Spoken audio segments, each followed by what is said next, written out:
Good evening. I'm Nima Rajan, and this is Forum Daily for Wednesday, August 31st.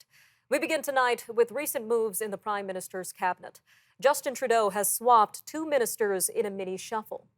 Procurement Minister Philomena Tassi and Helena Jaczak, the Economic Development Minister for Southern Ontario, were sworn in at a ceremony at Rideau Hall today. Sources told the Canadian press that the shuffle came at the request of Ms. Tassi. They say she asked Mr. Trudeau for a lighter workload because of a family health matter.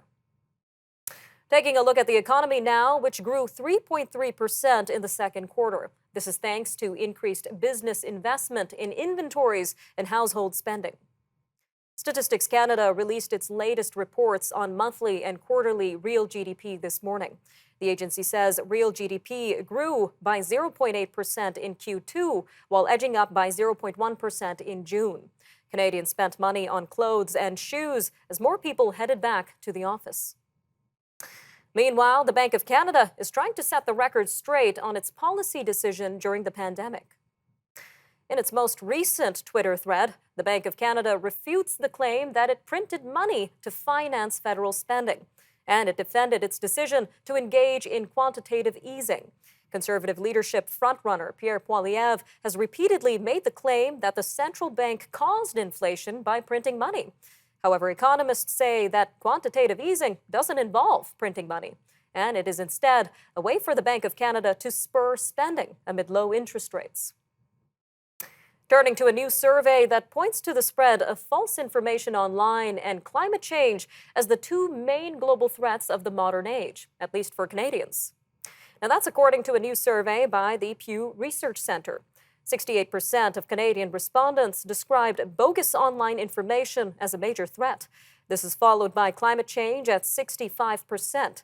Foreign cyber attacks, which was a top concern in the U.S., also ranked high with 63%. Now, this is out of roughly 1,300 Canadians surveyed earlier this year. On the East Coast, the Nova Scotia Environment Minister is reacting to Ottawa's rejection of his proposed plan to avoid the federal carbon tax. Tim Hallman says he is disappointed with the outcome, and he is not being particular about the next step. But he says there will be a response before Friday's federal deadline for the submission of a plan.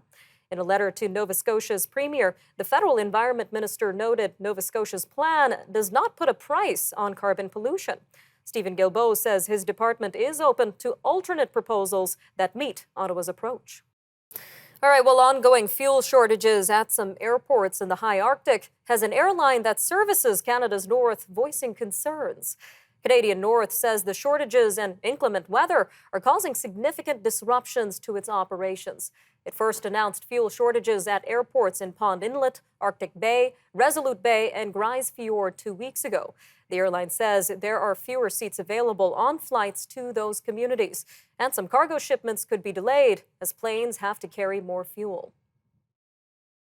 Moving to a city in Alberta known for its bone-chilling winter temperatures. Now, ironically, it also has potentially dangerous heat islands that have been getting even hotter for the last 2 decades. Researchers at the University of Alberta have been studying the heat island effect, which measures the difference in surface temperature between urban and rural areas. Professor Sandeep Agrawal says Edmonton has numerous areas where the temperature of the ground has jumped by between 6 and 12 degrees Celsius overall. This is compared to rural areas over the past 20 years. The professor says this could be deadly for people in Edmonton during summer months. Members of the advocacy group Moms Stop the Harm will be rallying in Victoria, BC, and elsewhere today. This is part of its annual awareness campaign for International Overdose Awareness Day. It's among various organizations trying to draw attention to the plight of those at risk of dying from a toxic drug supply. This comes in a province where over 10,000 people have fatally overdosed since 2016. Back in the East, a PEI school teacher has made a major paleontological discovery. Lisa Cormier was walking recently on the beach at Cape Egmont in western PEI. This was when she discovered a 300-million-year-old fossil. She says she noticed something strange along the beach, and upon closer inspection, she saw what looked like ribs and a skull. Paleontologists have not yet identified what exactly Ms. Cormier found. When we come back from the break, we'll turn our attention to the continued fallout at Hockey Canada amid multiple sexual assault scandals. We'll be speaking with Laurel Walczak, a professor and expert on sport media and sport business. And of course, we'll also take a look at major headlines and top news stories from around the world up next. So stay tuned. We'll be right back.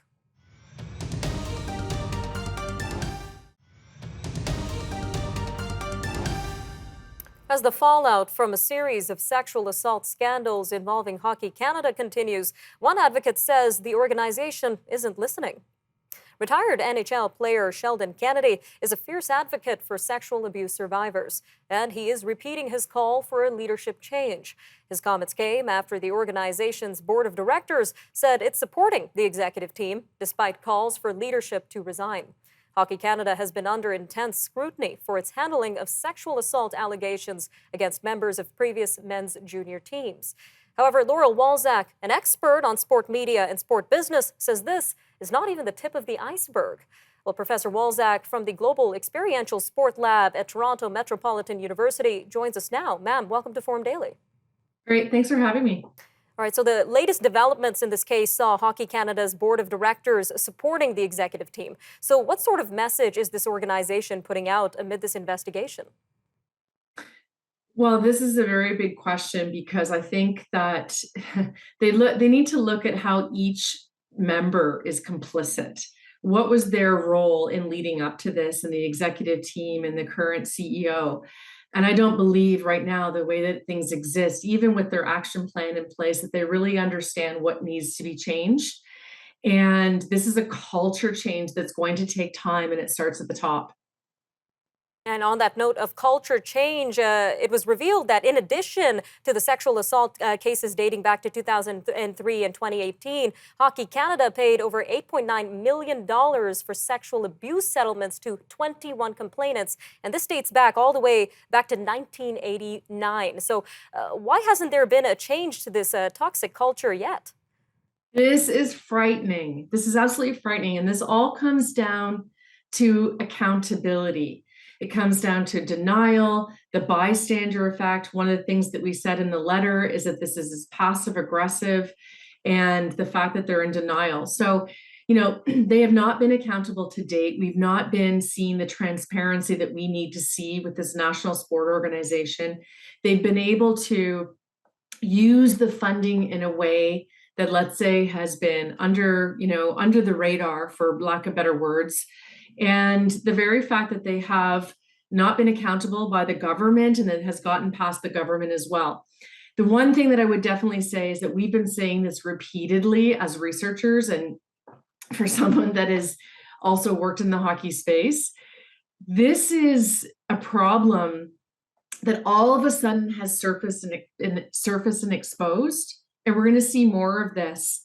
And if it wasn't exposed and it hadn't surfaced, would we still be where we are, where we were before this all came to fruition with Hockey Canada and showing that they were actually hiding this and making settlements? The problems are not rare. I don't like the way that this is being framed, and either do we in the letter. We need to demonstrate that this is widespread. And on the note of accountability, what do we know so far about the repercussions that players or coaches that were subject to these sexual abuse cases, what did they face? Yeah, this is horrible, because this is where fear comes into play, where psychological effect comes into play. Players could be ostracized, shunned, alienated. This is the whole point of exclusion. And there are so many pressures to conform. And if they don't conform, then what happens to them? They could become, as I said, ostracized. And the anxiety and the psychological trauma that exists with these players is so unfair.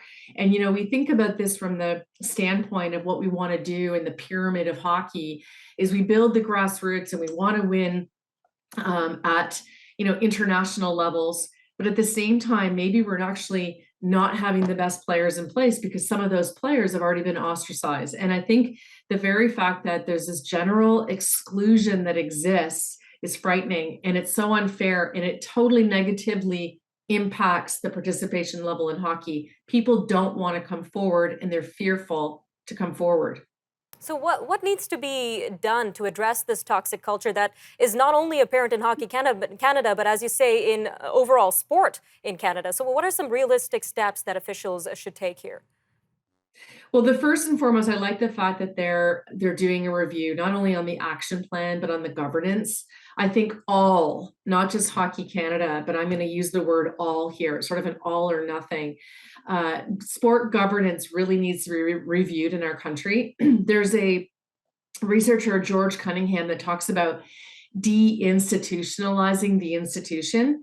And this Hockey Canada institution needs to be deinstitutionalized. And in effort to be able to change the culture, we need to identify the problems. All right, stay with us. More news from around the world coming up shortly on Forum Daily News.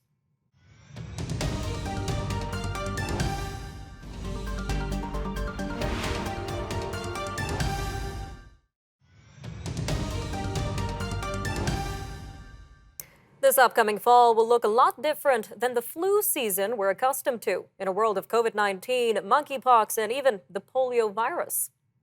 With cooler temperatures approaching, officials are promoting booster shots and precautions, especially as students prepare to go back to school. Now, this comes as healthcare systems in Canada and the world are already overwhelmed and stretched beyond their limits. So, how can you stay safe in a season of viruses? Well, joining us now to give us his input on how to live with monkeypox, polio, and COVID-19 is Dr. Jason Kindrachuk, assistant professor and virologist at the University of Manitoba. Dr. Kindrachuk, welcome back to Forum Daily. Thanks for having me. So, Doctor, I'm sure a lot of Canadians are feeling overwhelmed and potentially even concerned amid the prevalence of COVID, monkeypox, and potentially polio. So, what would you say to them regarding these concerns? Listen, I think the reality is we're all, I think, kind of spent at this point. We have to be appreciative of the fact that, listen, emerging infectious diseases have continued to rise in rates, in incidence, and in frequency for years now. So we aren't necessarily seeing something that's unprecedented. We are certainly hearing more about it. But we also have to keep perspective that many of these diseases are vaccine preventable. So we have the mechanisms to try and reduce rates of transmission in our communities. But we also have to enable people to be able to get access and message for people to be able to go and get those. And is there a particular virus out of the three that Canadians should be most concerned about this upcoming season? Yeah, listen, I think that COVID is the one that we're still overwhelmingly concerned about because of the fact that it's continued to change. It's continued to, to kind of evolve over time, just in regards to the new variants that have been presented. And we still don't have a complete handle yet on transmission in our community. So we are going to be battling that, and we're still learning about the virus in real time as well. All right, Dr. Kindrachuk, let's talk a little bit about vaccines. So we know vaccine coverage for polio is relatively high in Canada, but monkeypox is quite new to rich countries. And as we mentioned, COVID continues to mutate into different variants. So how should Canadians approach vaccinations and boosters this upcoming season? Yeah, and listen, I think the reality is we are seeing what happens certainly when vaccine rates start to slip. That's been, I think, very much in our purview as we've watched polio the last while. We've seen what's happened with monkeypox, with not gaining control of monkeypox in endemic regions in Africa. We have, again, the tools to be able to get these under control and to try and get some foothold on severe disease in all of these cases. So I think for Canadians, it's important to continue to get good messaging, get good information in regards to vaccination, and maintain up-to-date vaccinations for you and your family. And staying on the note of vaccinations, we know today the FDA authorized its first updated COVID boosters to target the newest variants. So tell us a little bit more about these new boosters. How resilient are they against these mutated virus variants? Yeah, it's a great question, right? Listen, I think we're still learning what the overall effectiveness is of these vaccines against the certainly the new strains or the new variants of COVID-19 that we've seen. We have to be appreciative that the vaccines we've already have continued to provide us protection against the most severe aspects of disease, regardless of what variant has been thrown at us. We've seen reductions in the ability to block infection. But that other part, that severe disease component, has maintained intact. So I think that's one thing important for us. So this may provide us with a boost with getting some handle on transmission, but we continue to have to evolve our strategy as the virus continues to change. All right, Dr. Kindrachuk, what other steps can Canadians take other than vaccination to protect themselves in this world of viruses? Yeah, listen, the most important thing that I think we need to get across to people is we know where the vast majority of emerging infectious diseases are emerging in regard to hotspots across the globe. We need to enable access to vaccines and therapeutics in those regions. We need to increase surveillance. We need to increase infrastructure. All of these things in a global community will ultimately have effects for us. So if we can get a foothold in those regions, we ultimately will reduce the burden across the globe. And what are you watching for as we approach the autumn and winter seasons, Doctor? Yeah, everything. Really watching what happens with monkeypox as we start to see some receding overall in cases. What happens? Will we start to see that cases pick up if people start to lose some of those societal changes that they've made to reduce infectious rates? Certainly, as we move into fall, what happens with COVID next? As kids go back to schools, we all go back to a more normal lifestyle, and we introduce the cold into all of this. What happens with those rates of infection? So I think we need to kind of wait a little bit with bated breath to see what happens, but also be as ready as we can to respond. All right. Thank you again for another informative interview, Dr. Kindrachuk from the University of Manitoba. Thank you. Stay with us. Up next, we'll take a look at news from around the world, of course. UN nuclear inspectors are on their way to a power plant in Ukraine. Russia halts the flow of natural gas to Europe via the Nord Stream 1 pipeline. Taiwan fires warning shots at drones from China. And environment ministers from the G20 are gathering in Indonesia for meetings. We'll have all these stories and more news from around the world coming up after a short break. So stay tuned to Forum Daily. We'll be back shortly.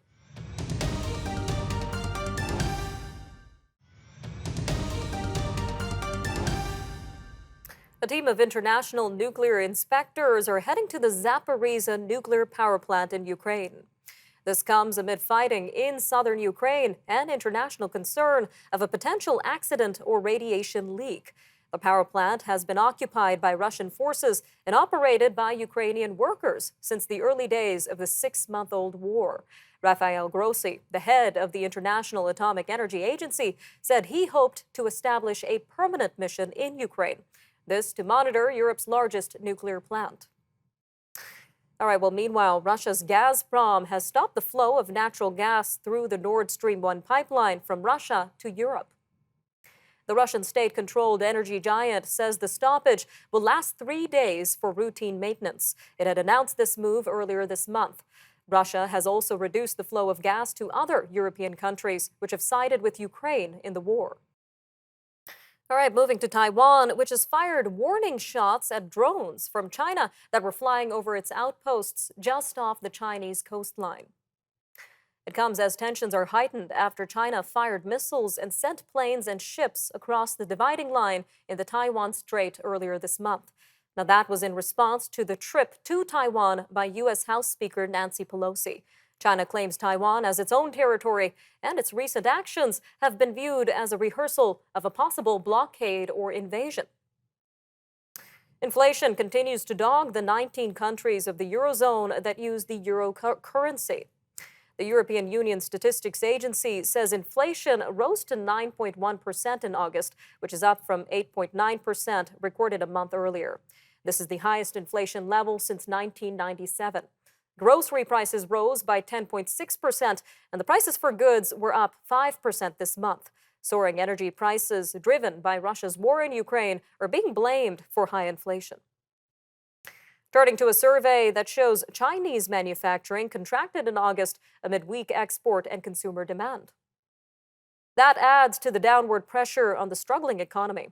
The ruling Communist Party is trying to shore up economic growth, which sank to 2.5% in the first 6 months of 2022. This is less than half the official annual growth target of 5.5%.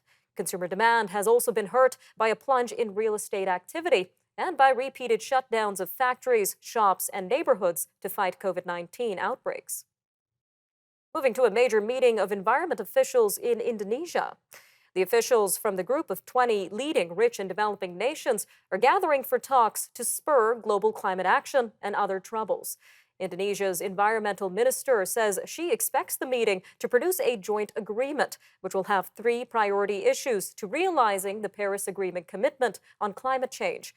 Those priorities include sustainable recovery, land-based and ocean-based climate action, as well as resource mobilization.